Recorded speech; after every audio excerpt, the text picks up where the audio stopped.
now, in the past 30 minutes or so, Hamas has announced that they will be suspending the next hostage release scheduled for this Saturday. For more on this story, we can go across to our correspondent, Noga Tarpanowski, who joins us on the phone line from Jerusalem. Noga, what do we know for now?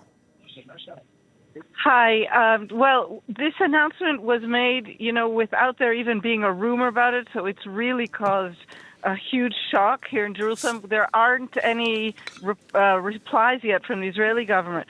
But Hamas says that because of Israeli breaches of the agreement, it is suspending until further notice the release of any further hostages. Of course, as you just said, this comes following up on the release of 3 hostages who were released in very, very bad physical health. The pressure from families on the government is huge.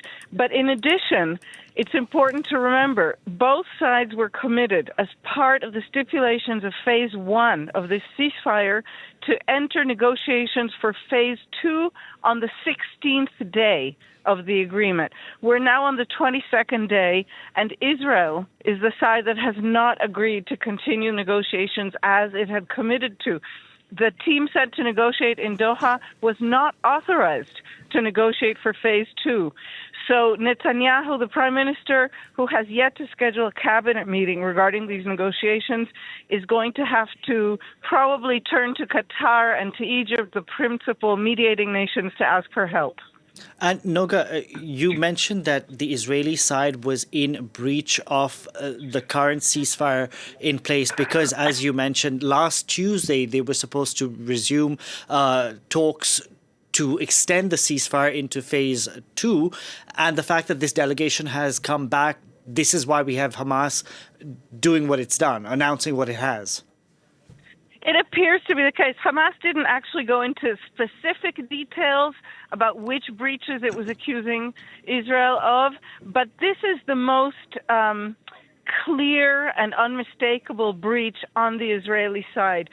Phase 1, in which we were supposed to have seen 33 Israeli hostages, about 2/3 of them alive, released in exchange for Palestinian detainees and prisoners released on the Israeli side.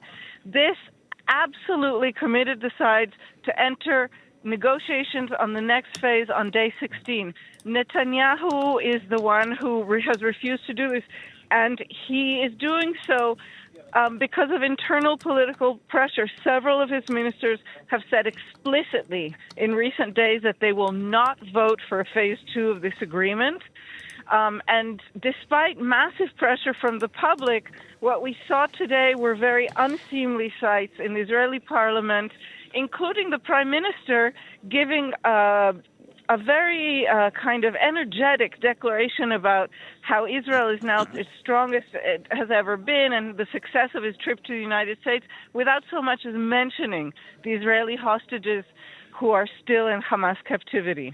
Noga, in the past hour or so, we also had a statement from the U.S. President Donald Trump, sort of doubling down on his statement from last week about U.S. ownership of Gaza, and now he's saying Palestinians won't have the right to return to Gaza under his plan for U.S. ownership. How do these statements from Washington affect whatever ceasefire negotiations that should be taking place?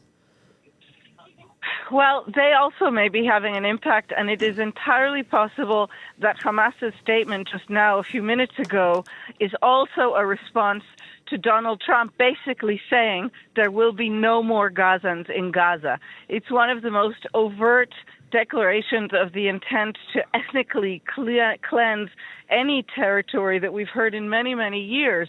And to me, I listened to President Trump several times. It was not clear to me if he's talking about American ownership or personal ownership. He said, I will own Gaza. But he is scheduled to be meeting in this week with the president of Egypt, the king of Jordan, and the prime minister of Qatar. And I think that we have to wait to see how he adapts these statements once he's met Arab leaders who are firmly opposed to these plans.